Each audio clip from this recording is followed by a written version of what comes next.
I had my breast implants removed in August 2021, and what I'm about to share with you in this video is truly shocking. It was shocking what came out of me. It was shocking to me to realize what companies that are behind the implants that they say are safe. It was shocking to me to realize that most people don't know what to do to prepare for surgery, to minimize scarring, and to minimize risk during surgery, honestly. So I decided I wanted to make this video. I'm showing you everything, the before, the after, the scars. I'm taking you with me to the surgeon, and I'm sharing all the details about what I did before and after surgery that helped me heal in an amazing way so that I have almost no scarring. I'm going to show you before and after. Then I'm going to tell you something really shocking that happened when they took out the capsules. What you need to ask your surgeon, the do's and don'ts before and after surgery to minimize complications and scarring, and why it is so important to tell every woman you know never to get implants, and why it's so important to tell every woman you know who has implants to get them out, even though everyone tells you that they are safe. And in this video, you'll learn why it is that we cannot trust the companies who tell you that. The device industry has incredible levels of influence in Washington, D.C. They have provided dark money contributions that are used to secretly fund political campaigns. Medical device companies also fund think tanks and patient advocacy groups that can go to Congress and make the case for them. If not for any other reason, then at least for financial reasons, you need to really reconsider this. It is so much more expensive to get these implants out in a safe way. I think I paid about £3,400 or dollars to get mine in, my implants, and it costs between £4,000-5,000 dollars, way up to £10,000 and dollars to get them removed in a safe way. Don't save money here, and don't go to any experts who tell you that this is not serious, who will leave the capsules in, but I'll share with you all the details, and when you watch this video, you know all that you need to know about the do's and the don'ts when it comes to explant surgery. Hit the subscribe button and the bell button so you don't miss my next video. I created this video because it's more important for me to share this truth and risk judgment and risk being attacked than risk someone else going through what I've been through. So if you're someone who have implants, if you're someone who are considering getting implants, you have to watch this video first. So my name is Ninka Mauritsson, and I'm a healthy person. I turned my son's autism around between 2004 and 2008, and I run a community called barefootautismwarriors.com, and I'm someone who's extremely health conscious and have been since I changed my life back then. But I've also had these implants in my body for 9 years. Since taking them out, here is a list. This is a list of symptoms that I no longer have since removing these implants. Hair loss. My hair has stopped falling out. I no longer have huge clumps of hair every time I wash my hair. I no longer can see my scalp when the light's shining on my hair. I no longer have memory loss. I had short-term memory loss. I couldn't remember things, and I had to repeat things and ask the same questions over and over again in my family, and asking friends the same question over and over again. Numbness and tingling. I had neurological issues that are gone now. This is 7 weeks since I took these implants out. I no longer have numbness and tingling and sharp pain in my body. The pain that I had in my joints, in my back, in my knees, in my lungs. At some point I thought, wow, you must have lung cancer or something. It was so incredibly painful. Also because these implants are pushing and making it hard to breathe. It's pushing on the heart, pushing on the lungs, and it's really, really just so uncomfortable. I have lost the weight that I gained because of this autoimmune reaction. My body was just trying to fight these implants like a foreign object inside my body. Well, it is a foreign object inside the body, and my body was trying to fight against it. And so I had chronic inflammation, and that is gone. And the weight loss that I suffered because of it is also gone. I've gone down at least one dress size in these since the surgery 7 weeks ago. Loss of taste is something that happened to me gradually. It was actually the past probably 2 years it got really, really bad, and I'll tell you in this video why that is, and this is something that the surgeons and the manufacturers won't tell you, so this is something you need to know. Loss of taste has not come back for me. I still have very little taste when it comes to food. I cannot taste food the way that I used to. Breathing problems is gone. Heart palpitations, I had this, my heart was just beating like crazy, sometimes to a point where it would wake me up at night, and I had this pain in my chest as well, and that is gone as well. What I want to talk about is how I prepared for this surgery. So let's dive into that. So what's actually inside these toxic implants that is so toxic that it makes us sick, makes us lose our hair, lose our sleep, lose our hormonal balance, makes us gain weight and have autoimmune conditions and pain and neurological issues, memory issues, anxiety, digestive issues, and chronic fatigue syndrome. All those things is something that I actually didn't talk about before, something that I also struggled with. So exhausted all the time. Let's take a look at what's actually inside these implants, okay? Heavy metals inside these implants: arsenic, barium, cobalt, copper, lead, mercury, nickel, platinum, silver, tin, and magnesium. Well, that's not too bad.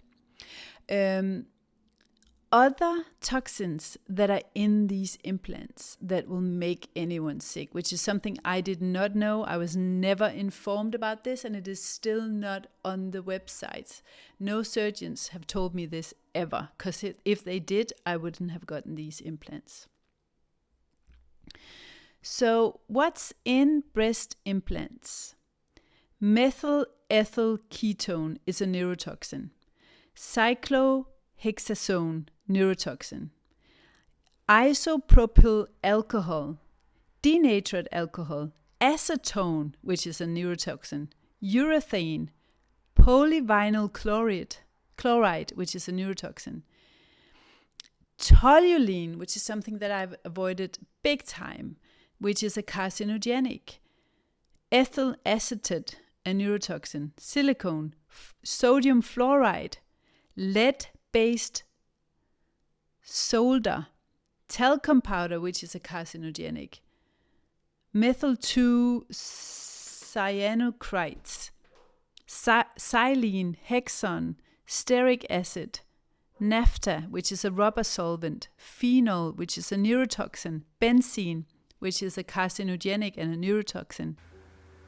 One of the things I really look forward to getting rid of is this like balcony chunkiness. It's just not me. I miss my tiny boobs. I miss my original form. It's so artificial. So if I want to shut my shirt, button up my shirt, it always gets so weird. Anyway, minor detail, not really important. But it is now almost 11, and in 1 hour we'll be packing the car and Winfred will take me to the hospital.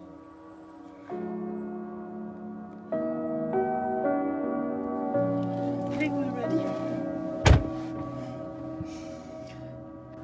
I have arrived and this is my room.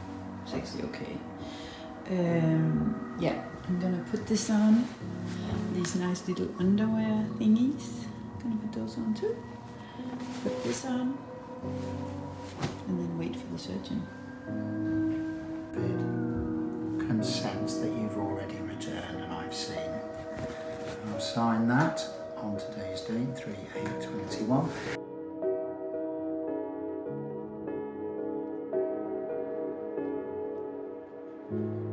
When you choose a surgeon, I know that these explant procedures are very expensive. It is incredibly important that you choose a surgeon who have done a lot of these surgeries. Many surgeons won't believe in breast implant illness. If they don't bother go there, because they won't offer you the support, and they won't be as thorough as someone who's actually acknowledging that this is an issue.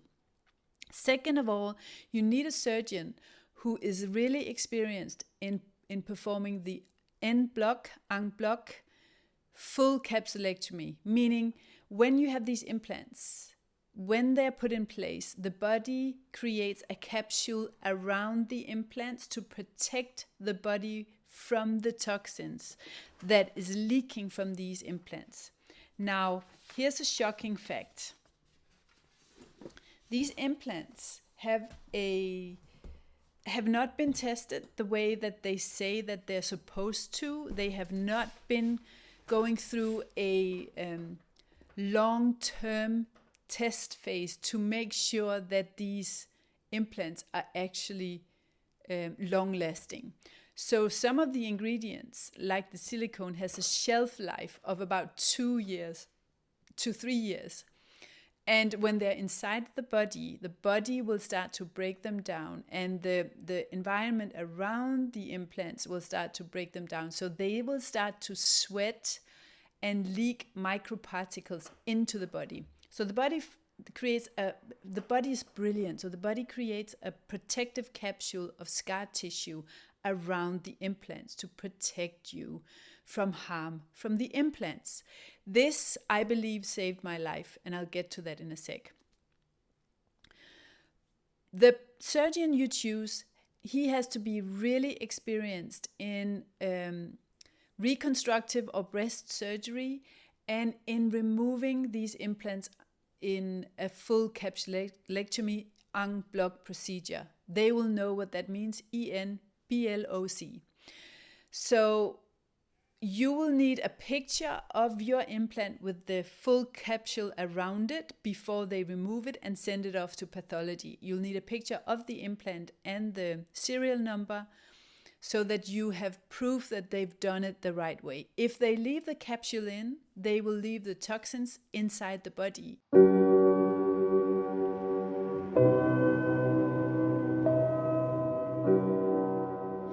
And in my case, what happened was that when they sent that capsule for pathology, they found cancer tumors inside that capsule.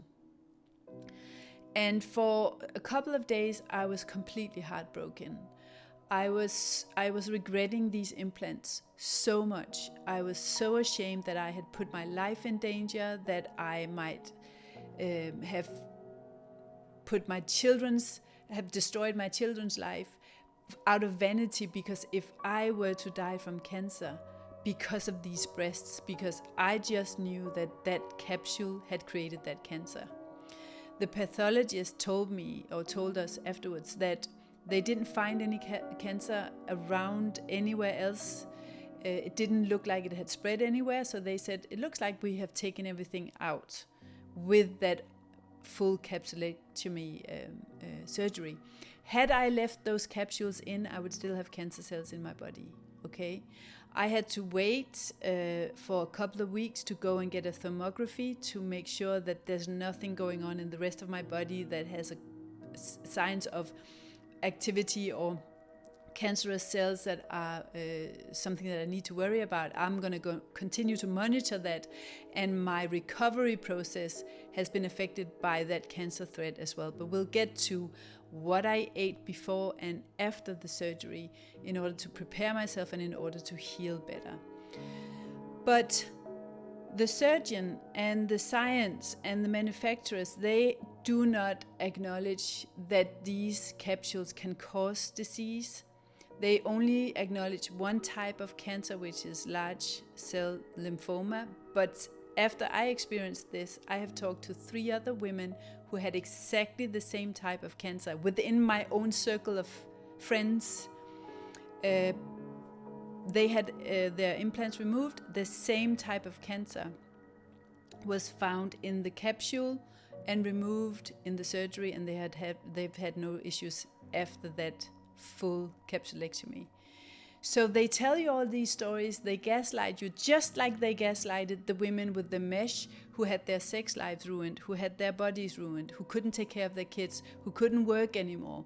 They told them, hey, it's just in your head. These mesh implants don't do any harm. They can't do that kind of harm. It's not in the literature.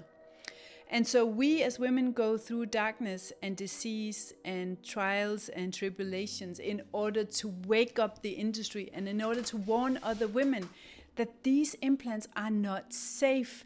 They cause cancer, they cause autoimmune diseases, they cause hair loss, premature aging, fatigue, and they ruin women's lives.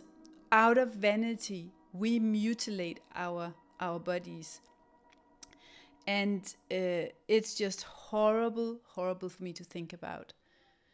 And so don't get breast implants.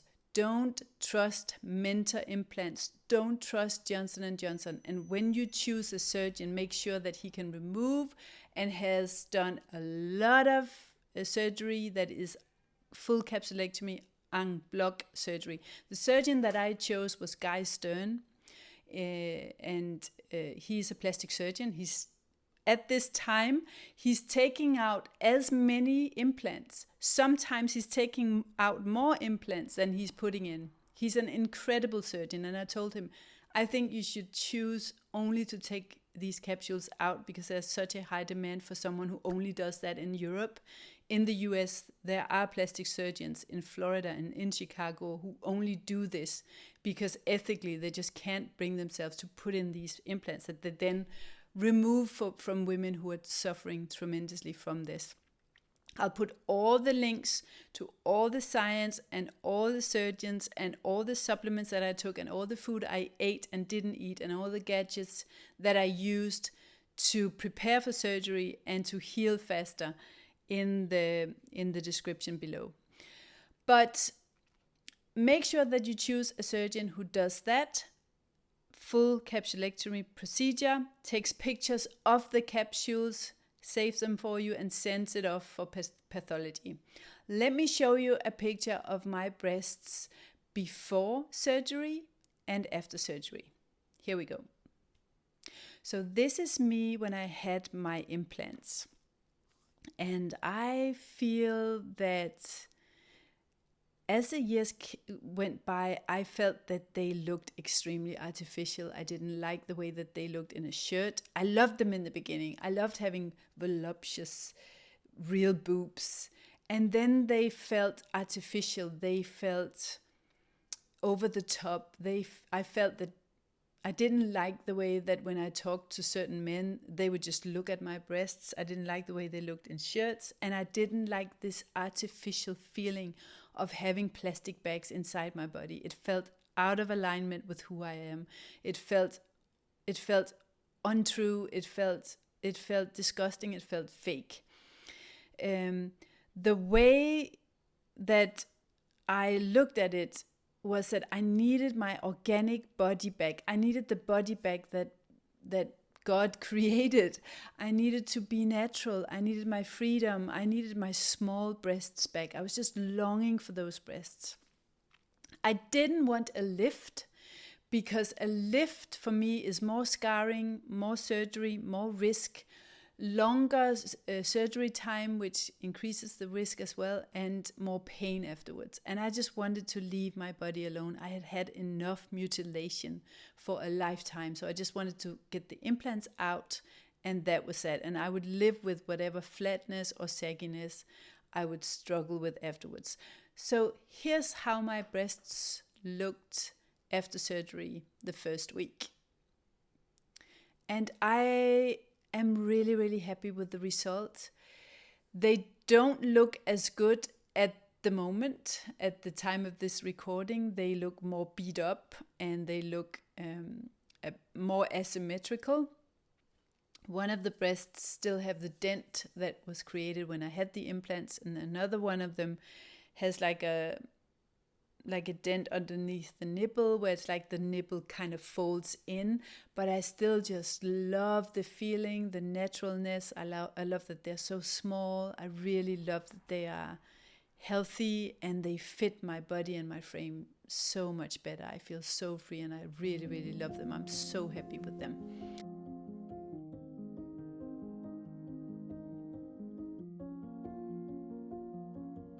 Here are some questions, some really important things to ask the surgeon, and this has to do with the anesthesia as well.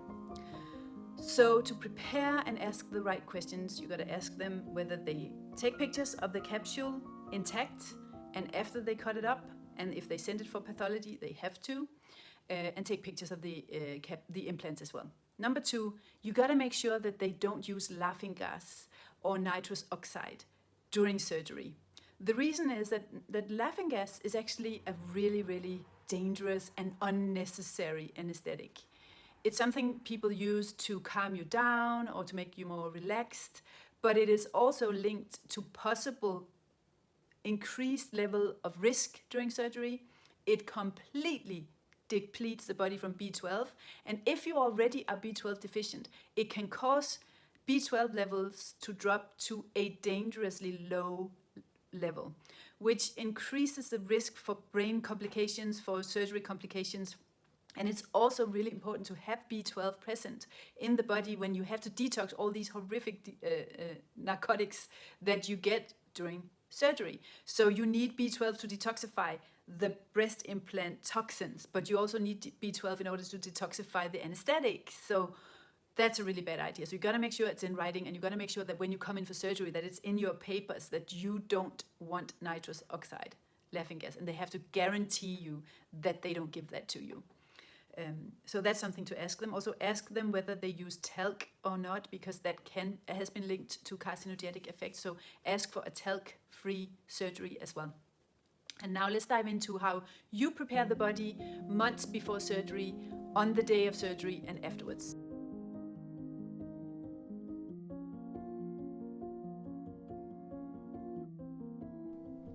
The first thing I did months before surgery was that I started using my microcurrent unit. Microcurrent units are incredible. They are incredible for healing. They are incredible for increasing blood flow. They are incredible for the communication between cells. They're incredible for scar healing. They are just incredible for pain management as well.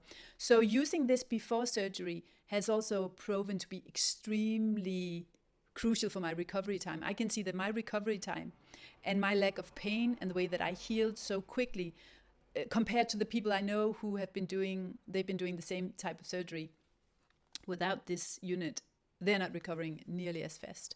And so I started using this on settings 2 months before the surgery. And I brought this with me into the surgeon so that I could put it back on as soon as I came out from the anesthesia. So this is what I started using before surgery. I'll talk about how I used this microcurrent after surgery as well. It is a European company. It's a UK company. It's called Arc Microtech. It's in the links in the description for this podcast, for this video, with all the links about where you can contact this company. It is not in the US. It's not approved for human use in the US. This is actually something that's invented for horses that needed to recover fast from injuries or cuts or bruises so that they could compete again. But in the UK, it's also now approved for human use. So the jockeys would use it on themselves, and that's how it became popular here. So you will have to talk to that company if you're not in the UK, or if you can't get someone in the UK to send your unit. This is my favorite gadget, always has been, always will be, for anything that has to do with pain, inflammation, scar repair, healing, and just overall health and detoxification as well. So what I did as well was that I cut out all sugar, all grains. I never drink alcohol, but if I did, I would have cut that out as well. And then I lived a very clean, healthy life with a lot of great filtered water before surgery as well, because I didn't want my body to have issues with blood sugar regulations. I didn't want any caramelization in my veins. I wanted the healing process to be extremely effortless. So I was just doing soups, meat, eggs, game, wild meat, fish, no industrial seed oils or margarine, so no canola, soy oil, corn oil, maize oil, None of the industrial vegetable or seed oils, but just olive oil, coconut oil, and goose fat and stuff like that. Nuts, berries, fruits, and a lot of vegetables. That's what I did. And then potatoes and root vegetables for starches, but no starches apart from that. No grains and no pasta, no bread, no nothing. The supplements that I took before and after surgery was glutathione to prepare my body for detoxification, also to support methylation. The methylation process is extremely important for people who want to recover fast, who want to detoxify, and who are on the spectrum of undermethylation, which is something I'm dealing with a lot of autism families, autism moms. Almost all of us deal with undermethylation, which means that neurotransmitters, enzymes, and hormones aren't activated and deactivated the way that they should be. So glutathione is something that can help us in that procedure. I got to note that I'm not here to recommend or treat or diagnose anything. I'm here to tell you what I did, and you need to consult with a healthcare practitioner for advice on what will be good for you, because glutathione can also cause an exacerbation of anxiety and mood swings in people with methylation issues as well, because it actually has a negative feedback loop for dopamine and serotonin. But for me, it was worth it. I wanted to make sure that the PCR test side effects was dealt with, and that the dealing with the after effects of the anesthesia was also something that I was well prepared for. So that was something I took before and after surgery. So glutathione, I did bitter herbs from Quicksilver. I took the bitter X from Quicksilver. I took binders also before and after surgery. I took D3K2, magnesium, zinc, B6, and then I did tea. I did the licorice root tea, and I did the Sheelite tea, and I did green tea before and after surgery. I made sure that I was hydrating well, and I always filter my water in an AquaTrue table model. That's the only water filter that I would recommend besides a real water distiller. The other ones have a lot of hype and marketing behind them, but they actually don't purify water well enough. So I did that, and I did trace minerals as well. So when I went in for surgery, on the day I was fasting, and I knew that I had to stop drinking water around, I think it was 11. So I went up, I took my supplements in the morning, and then I hydrated with purified water until I wasn't allowed to drink anymore, which was a couple of hours before going into the hospital. So I was well hydrated, because you don't want to go into surgery dehydrated. So I was drinking water from 5 o'clock. I had my whole daily ratio of water before I even went into surgery. And as soon as I came out of surgery, I was in extreme pain. This is what it looked like.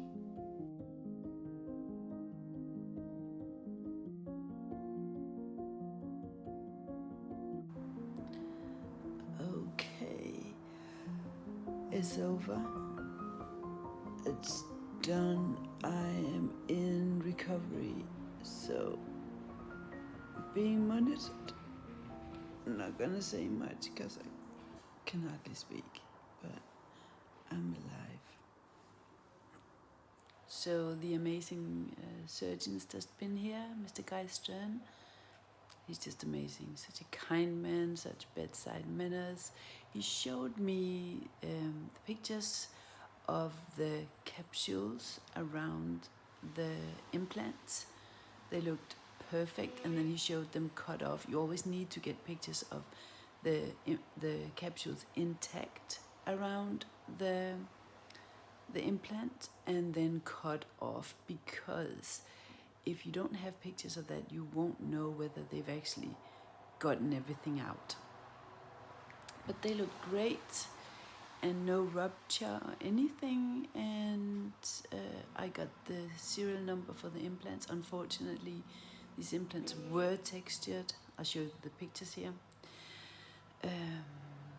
Those are the dangerous ones from Mentor, and well, I already feel better. I just gotta tell you, this stuff that I've done with I had excruciating pain, and then I put on the microcurrent unit. This one, pain disappeared while I was here within an hour. Then I've taken B12, turmeric, D2, colloidal silver, which I can't pronounce correctly, glutathione, binders, and I'm going to take my supplements now. And then I'm ready to go home. I feel really good already. I'm not allowed to go to the toilet by myself, so I'm just really impatient for the nurses to get here to help me go to the toilet so that I can go home.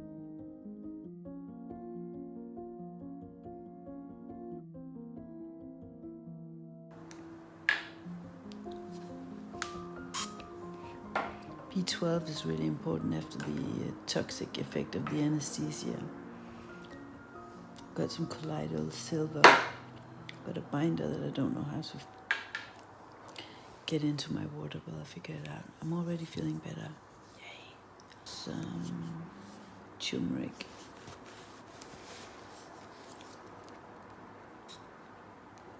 My supplements lined up here that I'm gonna take now.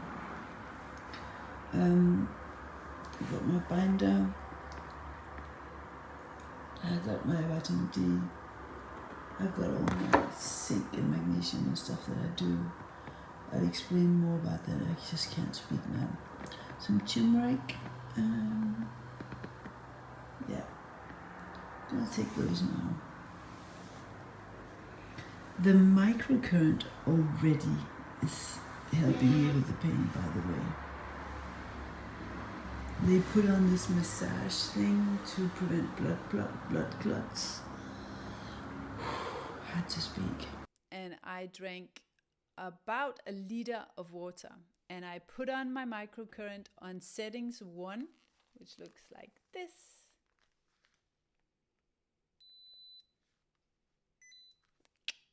And you strap it on your arm. I strapped it on my arm, and then literally 10 minutes later, I had no pain. I was in so much pain, I thought I was gonna die.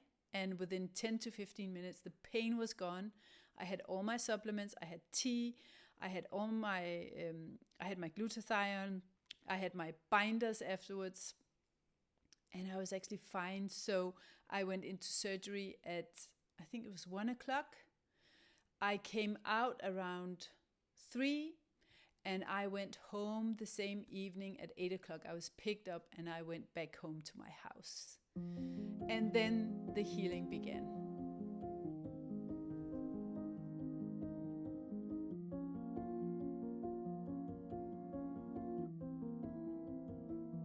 Okay, this is where we get into the difficult part of this story. And this is what's really hard for me to talk about, because it is linked to what they found when they took out my implants and the capsules around my implants. And the company that invented these mentor implants that I have, that most of the women I know with implants have, because it is known as the safest implant, and it is branded as the most tested and reliable technology by the medical industry. But the company behind this is a company with a complete lack of ethical and moral approach. It's a company that for many, many years have been mutilating women, have been negligent, have been damaging and scarring women, and they have knowingly done this because they knew about the danger of other products for women. They knew about the danger of their products, and they put profits ahead of health for millions of women. So let's go back to 2012. In 2012, Johnson & Johnson introduced the pelvic mesh implants. This implant was supposed to help women who struggled with incontinence, women who were leaking, and it was sold as an incredible device to help women and also safe.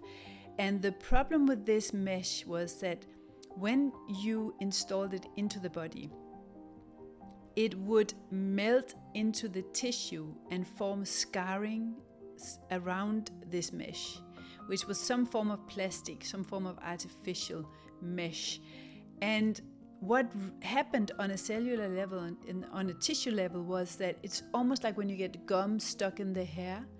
As soon as the scarring formed around this mesh, you would never be able to take it out. And this mesh, as it deteriorated, it started to act like knives inside of these women. It would cut through tissue. Men would have sex with their female partner and they would have their penis cut by this mesh because it would just migrate through the tissue. Horrific, horrific mutilation of women. The scarring is permanent and infectious and inflammatory. They did was willfully ignore the risks that they were putting these women to without telling them. And actually not just not telling them, but telling them how safe this was going to be and how wonderful this was going to be, knowing they didn't have a basis to say that. And these women were ignored and treated appallingly by Johnson & Johnson, one of the most unethical and disgusting companies in the world right now. So Johnson & Johnson was sued and they appealed these lawsuits. For $344 million in California alone, they had to pay out. They had a total payout of $80 billion and $2.6 million in Australia alone. So 2.6 million out of those 8 billion that they had to pay out. And in 2021, they lost an appeal to women who claimed that their baby product, their baby powder product, was also carcinogenic and caused ovarian cancer for these women. So not only did they create this mesh that damaged women that they've been sued for and they've lost the appeal cases, but they have also lost the appeal for a 2.1 billion lawsuit, and they had to pay out to women who had ovarian cancer because they used their baby powder, the Johnson & Johnson baby powder. This is a company built on greed, and this is a company who tells us that a silicone plastic implant is safe, an implant that hasn't been tested, because this is what's happened with the mesh. This is what happens with all medical devices in the world. They are not tested in an accurate way, in a safe way. And you can ask yourself, why are these companies still operating? Why are they still a huge player and have been during this whole crisis worldwide during the pandemic as well? Why are they still selling mentor implants, and why are we still trusting them when they say that these implants are safe, when women are complaining that their hair is falling out, that they have autoimmune diseases, that they can't walk, that they become suicidal and they become depressed and they have neurological issues? A number of FDA officials have both come from industry and then go back to industry after they're at FDA. When they go to work for the companies, they can tell the companies all the tricks of how to get around FDA regulations, how to get what you want. Almost all the heads of the FDA went on to work for industry.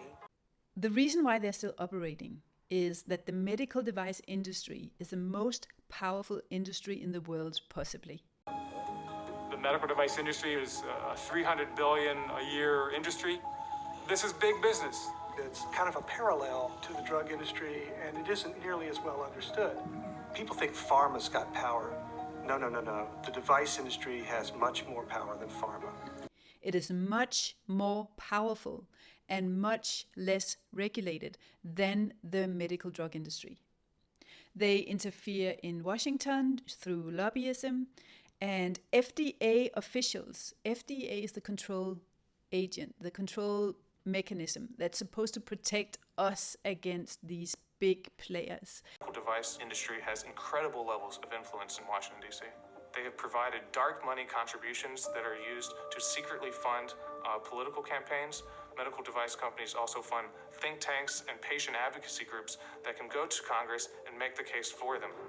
And the FDA officials come from the industry, and when they're done working for the FDA, they go back into industry. So there's this trickling into the control agent, financial interests, and people who are clearly not unbiased when it comes to judging whether something is safe or not. I highly recommend the documentary The Bleeding Edge, which describes these cases in all its horror.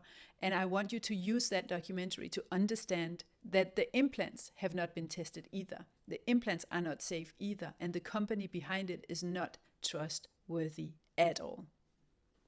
So, good morning. It's the morning after.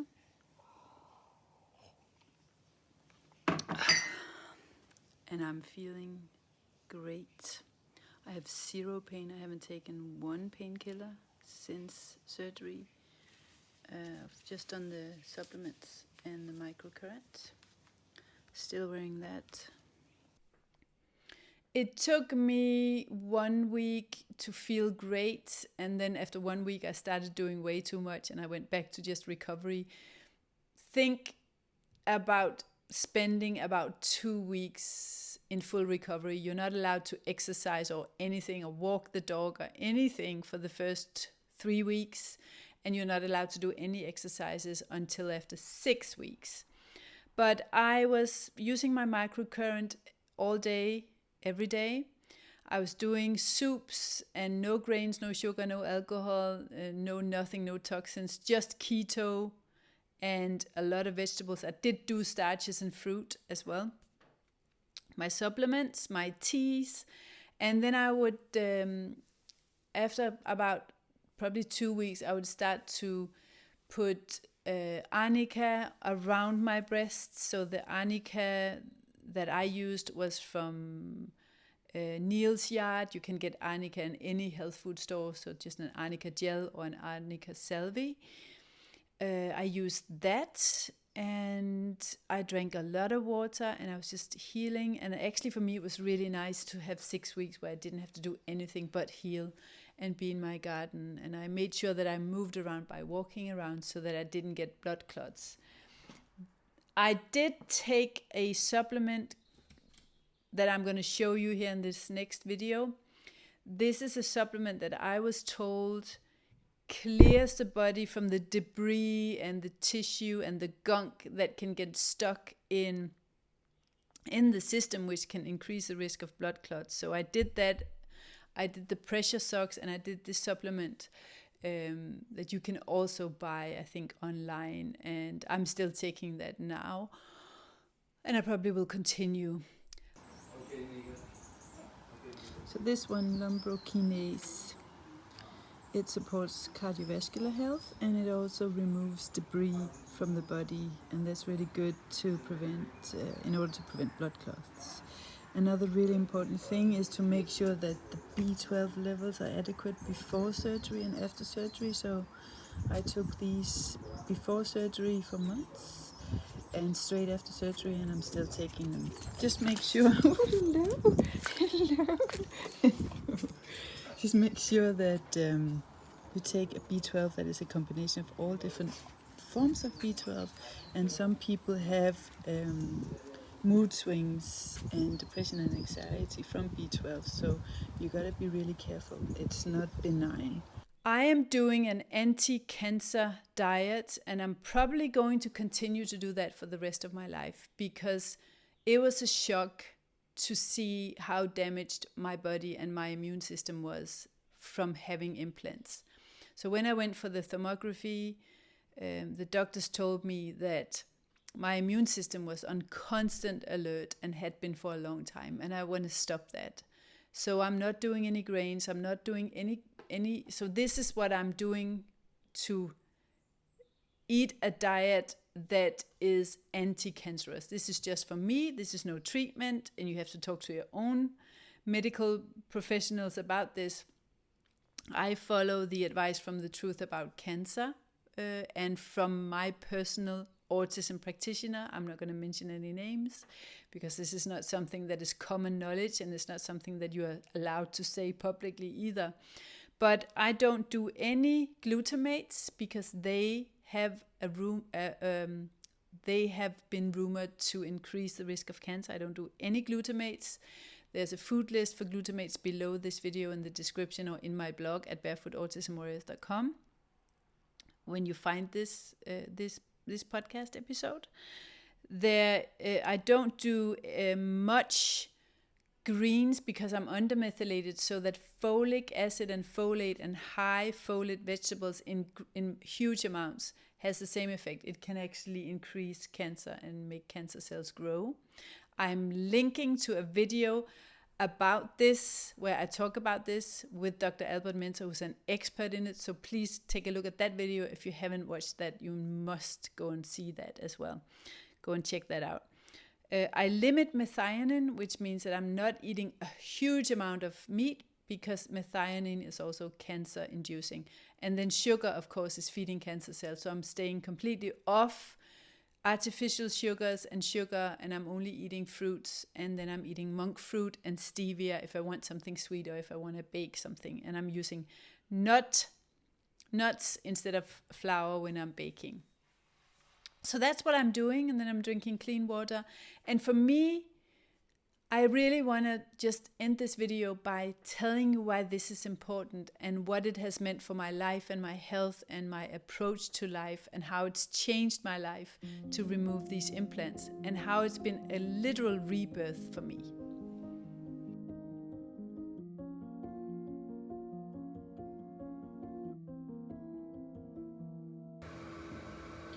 So this is the way my boobs look now, and as you can see, I've actually gone down 2 jean sizes since the explant, because the inflammation is gone and the toxicity is gone. So this is a size 10. This is the way they look. So this is the way I look now. I've actually gone down 2 jean sizes since the explant, because the inflammation is gone, the toxicity is gone, and I think my immune system is calming down now. It's really crazy. I had to get rid of a lot of clothes, because look at this. Happens to a lot of women too. This is not a lot, and I actually like it like that. It's an A cup, I would think. This is the one that looks best. I still have a dent. This dent happened because of the implant and the way that my muscle was fitting around it. And I was told before the explant that probably wouldn't go away, and I don't mind. So for me, because I had this cancer scare because of these implants, and because I got so sick from them, getting rid of everything that I had done in my life out of vanity that sacrificed my health and my values. So I sacrificed my health and my values because of vanity. It doesn't align with my faith. This was also the year where I stepped out of New Age and I found God and Jesus instead, and started praying and reading the Bible. And those 2 things felt like it was just God telling me, you gotta get these things out of your body. You're getting sick. It's dangerous. I was pointed towards people with breast implant illness constantly. It was relentless. It was like God told me, get rid of this, and now. So for me, it's been stepping back into my original organic body, and it has brought with it so much self-acceptance. I've understood that I'm loved and lovable exactly the way that I am. I've been extremely supported by my partner. He just supported me 100%, and it triggered a need to fully embrace myself and experiment with how far can I take this experiment. And so I also am now in the process of, I stopped dyeing my hair with toxic box dyes. All box dyes except henna are toxic, by the way. So I stopped dyeing my hair, and I'm now in the process of growing out my natural hair color, including the gray, which you can see. So I'm going to share that in another video, why and how I'm doing that. So it's a process of completely stepping into my real body, my full organic body, and being the woman that God created me to be. I thought about the fact that my children, I remember my one child said, wow, you don't look like my mom anymore, when he saw those huge breasts that I came back with. And I'm so heartbroken that that's what I showed my kids, that you can literally mutilate your body for vanity, and that was okay. Also, my kids have never seen my natural hair color because I've dyed my hair since I was in my early 20s. And so it's time to step into health and honesty. And so if you know anybody who's considering breast implants, if you know anybody who has implants who still think they're safe, send them this video and all the links below this video, either on my website, if you watch it there, barefootautismwarriors.com. If you are listening to this in your favorite podcast, on your favorite podcast provider, go to barefootautismwarriors.com and find this podcast, or go to YouTube and look for my breast explant story, because you'll find all the links there. That was all. Stay healthy, stay clean, focus on purity, innocence, truth, and health, and all will be okay.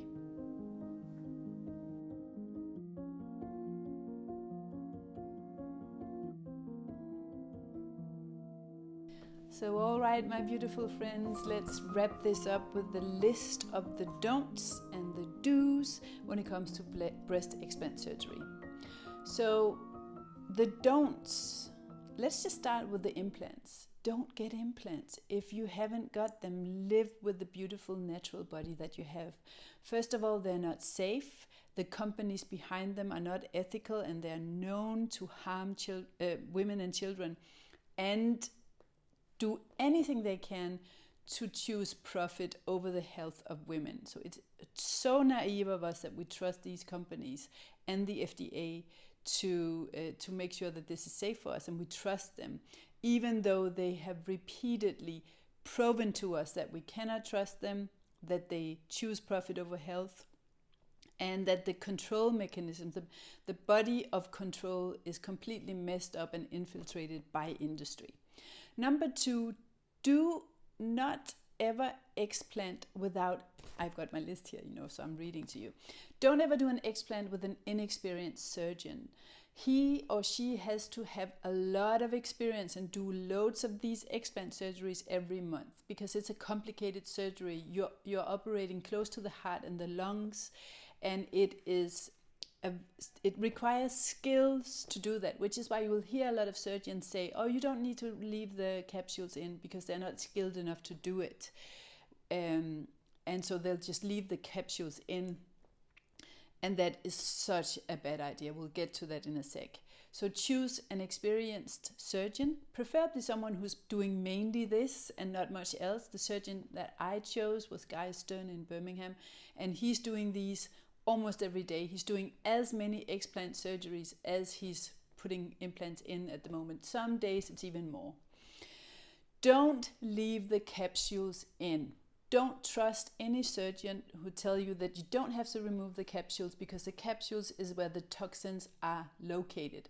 It is what the body creates around the toxic implant in order to absorb and protect your body from the toxins that is sweating and leaking from the implants. These implants do not last. They will have to get removed at some point anyway. So they do sweat into the tissue, many of them rupture, and these toxins can lead to cancer, they can lead to autoimmune diseases, they can lead to hair loss, fatigue, pain, neurological issues, memory loss, loss of libido, hormonal problems, and it's just horrific, the suffering that women have to go through because we're trusting these big uncontrolled companies that has a lot of power because of their financial influence. They are lobbying in Washington, they're lobbying, and they are manipulating the bodies of control. So don't trust them, and don't leave the capsules in. Find another surgeon if someone's telling you that you can just leave the capsules in because they don't know how to take them out. Don't do nitrous oxide, laughing gas. This is a sedative.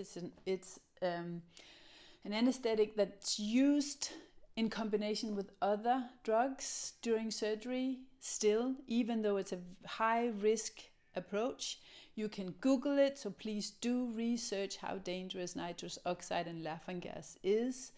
It can cause brain damage. It completely can tank the body from B12, and you need B12 in order to detoxify after surgery. You need B12 to detoxify after having implants. And B12 is a crucial detoxification vitamin. You can't exist without it. So do not take nitrous oxide. Make sure that it's in your papers, and make sure to double check when you come in for your surgery that they're not going to administer nitrous oxide or laughing gas for you.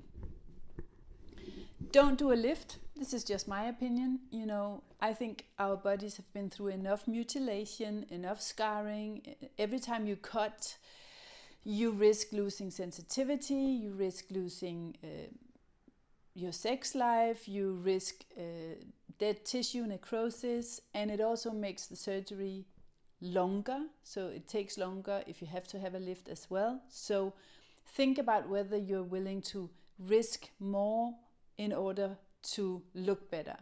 And I just didn't want to do any more damage to my body. I just wanted to leave it alone, and this would be my final big surgery, because the anesthetics going under is what is risky, and staying in the surgery room while you're under anesthetic is what's actually the most risky part of this.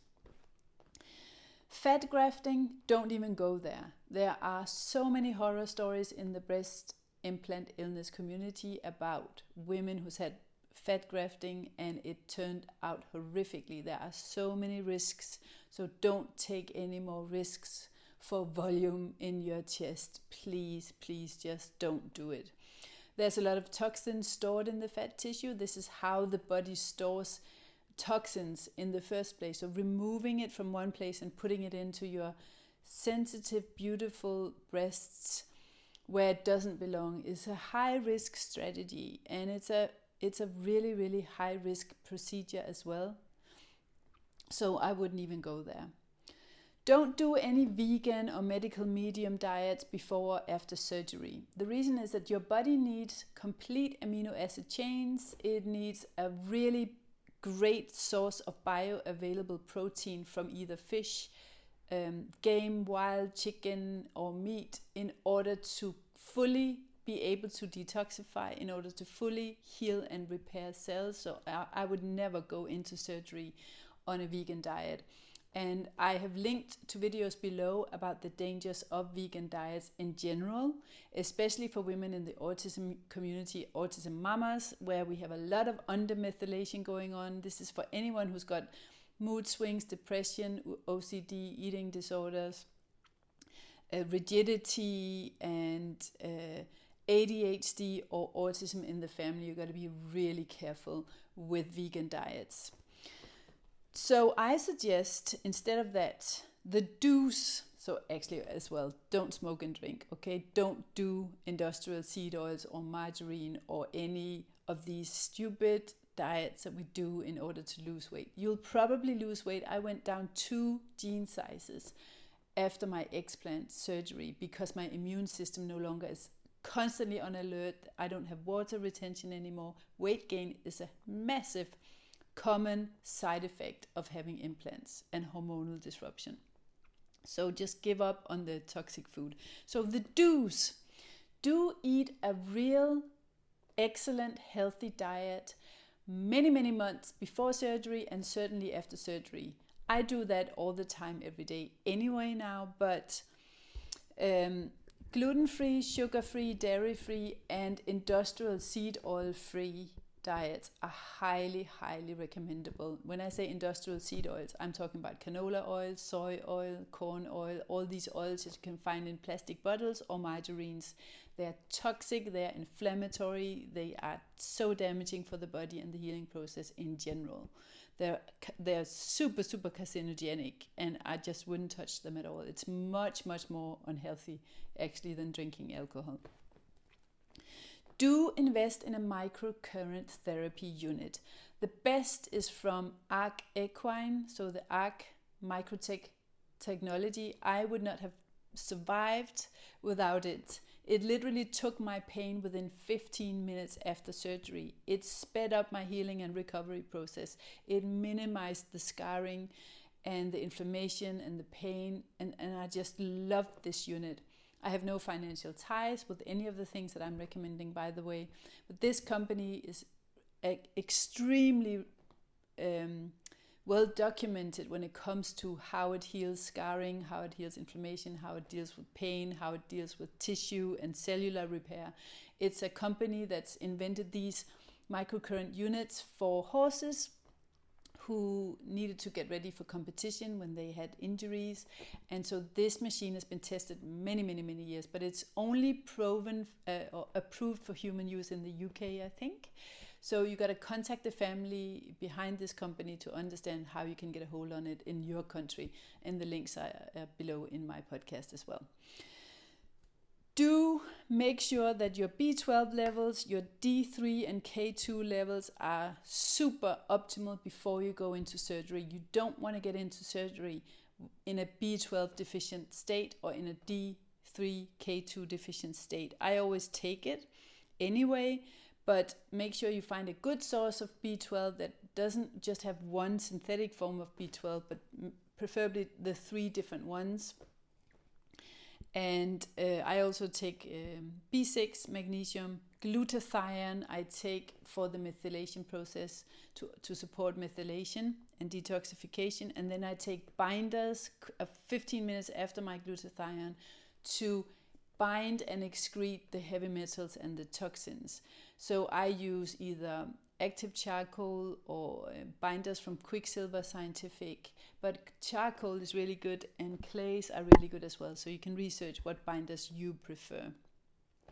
Do make sure that you find somewhere where you can do some infrasauna or red light therapy and sauna therapy to bind toxins and excrete them, and also to stimulate the lymphatic system to excrete toxins and to just boost your healing process as well.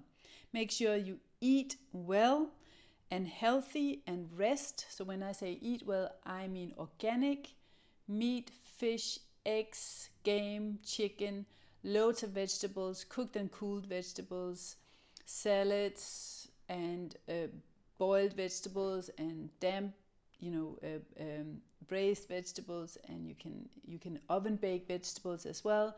Good fats from avocado and coconut and nuts, and some good berries and fruits as well, organic, all of it, as you heal.